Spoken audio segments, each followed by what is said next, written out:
My name is Marcus. I'm 24. I've lived in the same flat plains town in western Nebraska my whole adult life, the kind of place where everyone knows what truck you drive and what time you eat dinner. Population around 11,000. 2 stoplights. 1 hospital. The sky at night is so wide and so black it feels less like darkness and more like something watching. I'm telling this story now because I've spent 8 months convincing myself it wasn't as bad as I remember. It was worse. Part 1, the gym. My best friend Garrett is 20. Broad-shouldered, quiet, the kind of guy who fixes things without being asked and never talks about himself. We'd been lifting together 4 nights a week at the only 24-hour gym in town, a converted auto shop on Route 9 with exposed brick walls, bad fluorescent lighting, and a parking lot that backed up against an empty irrigation field. Last July, Garrett had just ended a 4-month relationship with a girl named Cassie. She was 18. They'd met on a dating app. She went to the next town over's community college, did competitive dance, posted the kind of content online where every caption was a lyric and every photo was a little too posed. On the surface, normal. Underneath, something that operated on a frequency most people couldn't hear. She'd hated me from the beginning. Told Garrett I was pulling him away from her. She texted him during every single one of our workouts. When Garrett found out she'd been seeing 2 other guys the entire time, and had apparently told both of them the same thing she'd told him, he ended it cleanly. 1 conversation. No drama. She did not accept that. It was a Tuesday. We got to the gym around 7, mixed our pre-workout, started on the bench press. The gym was empty except for us and the owner, who was half asleep at the front desk behind a smudged plexiglass partition. At 7:23, the door opened. A girl walked in. Red hoodie. Dark leggings. Hood up despite the heat. She stood in the doorway for a full 4 or 5 seconds, not looking around the gym the way a person does when they've just walked into an unfamiliar space. Looking directly at us. Specifically. Purposefully. The way a camera looks at something it's been programmed to track. Then she turned and walked toward the women's locker room. She kept looking back over her shoulder. Not nervous glancing. Measuring.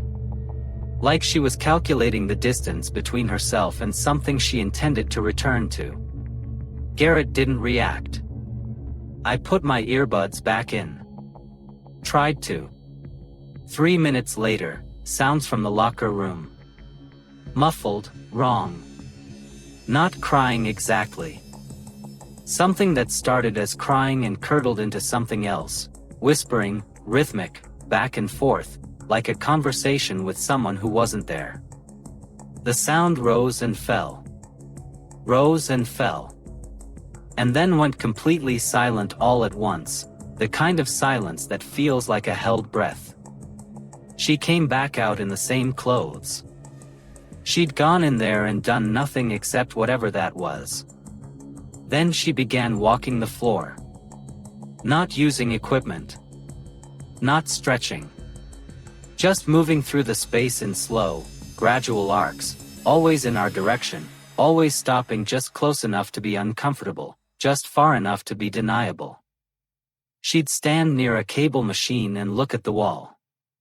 But she wasn't looking at the wall. Her peripheral vision was locked on us like a compass needle that only points one direction. I told Garrett I wanted to move to the other side of the gym. We did.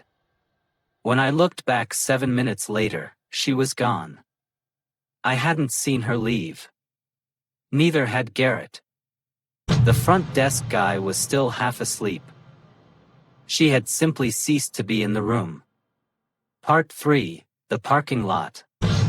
We finished around 8:40 and walked out into the heat.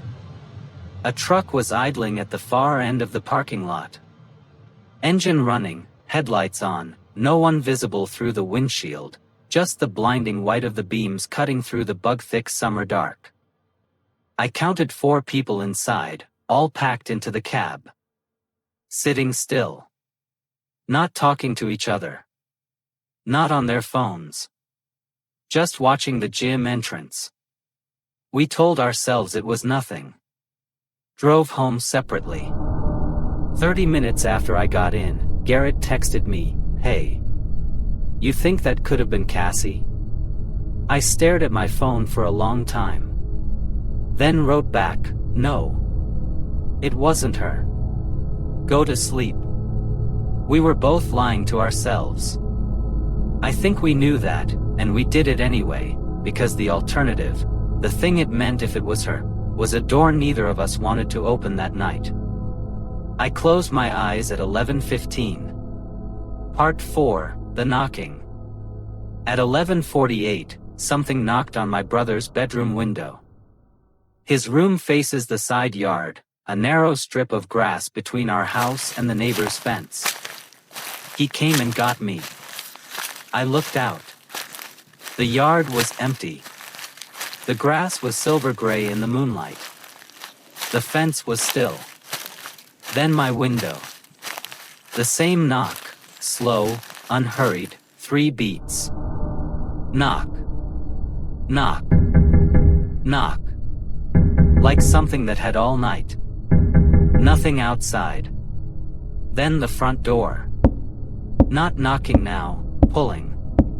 The handle rotating hard, rattling in its socket. Not a test. Not is this open. This was determination. This was someone who had decided they were coming in and was working through the obstacle of a locked door the way you'd work through any minor inconvenience. And then the laughing started. I want to be precise about this because it matters. It wasn't like any laugh I've heard before or since. It wasn't the laugh of someone who finds something funny. It was the laugh of someone who has rehearsed this moment so many times in private that they've finally gotten to perform it, the laugh of someone who has arrived at a conclusion they'd already decided. High. Rhythmic. Delighted in a way that had nothing to do with joy. It stopped. Started again. Stopped. My phone buzzed. Unknown number. Tell Garrett to stop talking to you. You're why he left me. Now it's your turn to lose something. Then a photo loaded. A knife. Large. Kitchen blade, wooden handle, held at waist height in a pale hand against the exterior siding of what I recognized, it took me a shattering second, as my own front porch. She was standing 6 feet from my door with a knife and a phone and nothing left to lose. I texted my dad with shaking hands. He was still awake. He called 911 immediately. The laughing stopped 2 minutes later. The yard went quiet in that specific, absolute way that makes you realize how loud silence actually is. I didn't move. My brother didn't move. We sat in the hallway with the lights off and waited. Police arrived at 12:19 a.m. They found her sitting cross-legged in the grass at the edge of the front yard. Not hiding. Not running. Sitting. Hood still up. Hands in her lap. Patient. As if she'd been expecting them and had simply decided to wait. She confessed everything without being asked. Outro. Cassie was arrested on the spot. I filed a report. Garrett didn't say much when I called him, just, "I'm glad you're okay." He said it like a man who understood he'd been carrying something dangerous without knowing it. She was charged. There were consequences, though never quite enough of them, there never are. But here's the thing that still keeps the lights on in my apartment at 2 a.m. She had my home address. Garrett had never given it to her. I had never given it to her. She had no traceable reason to know where I lived, and yet she found the right house, the right yard, the right window to knock on first.